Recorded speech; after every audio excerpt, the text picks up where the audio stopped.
రాష్ట్రంలో అంగన్వాడీలకు ప్రత్యేక గుర్తింపు కలిగి ఉండాలనే ఉద్దేశంతో నూతన భవనాలు నిర్మించాలని నిర్ణయించారు. ఇప్పుడున్న 5,000 చిన్న అంగన్వాడీ కేంద్రాలను అప్డేట్ చేస్తూ పెద్ద అంగన్వాడీ కేంద్రాల్లో కలిపారు.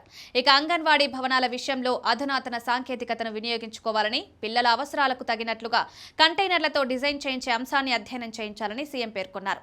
సోలార్ ప్లేట్లు, బ్యాటరీ బ్యాకప్తో కంటైనర్ అంగన్వాడీ కేంద్రాలను ఏర్పాటు చేస్తే తక్కువ వ్యయం, ఎక్కువ సౌకర్యం ఉంటుందని సీఎం అభిప్రాయపడ్డారు.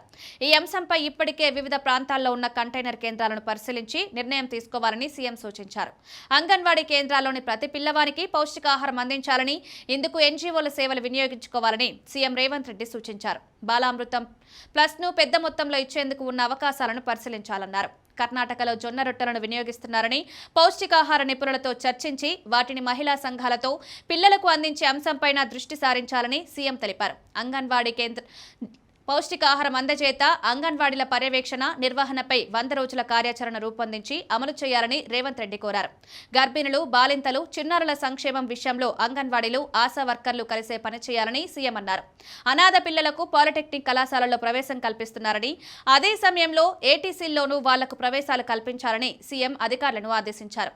మన పిల్లలను సింగపూర్లోని నైపుణ్య శిక్షణ కేంద్రాలకు పంపే ఒప్పందం చేసుకున్నామని, అక్కడకు పంపే వారిలో అనాథ పిల్లలకు చోటు కల్పించాలని సీఎం ఆదేశించారు. ఔటర్ రింగ్ రోడ్ పరిధిలోని మురికివాడలు, వలస కార్మికులు ఎక్కువగా ఉండే ప్రాంతాల్లోని పిల్లల కోసం మొబైల్ అంగన్వాడీ కేంద్రాలు ఏర్పాటు చేయాలని, నిర్దేశిత సమయంలో అక్కడి పిల్లలకు ఆయా వాహనాల ద్వారా పౌష్టికాహారం అందేలా చూడాలని సీఎం ఆదేశించారు.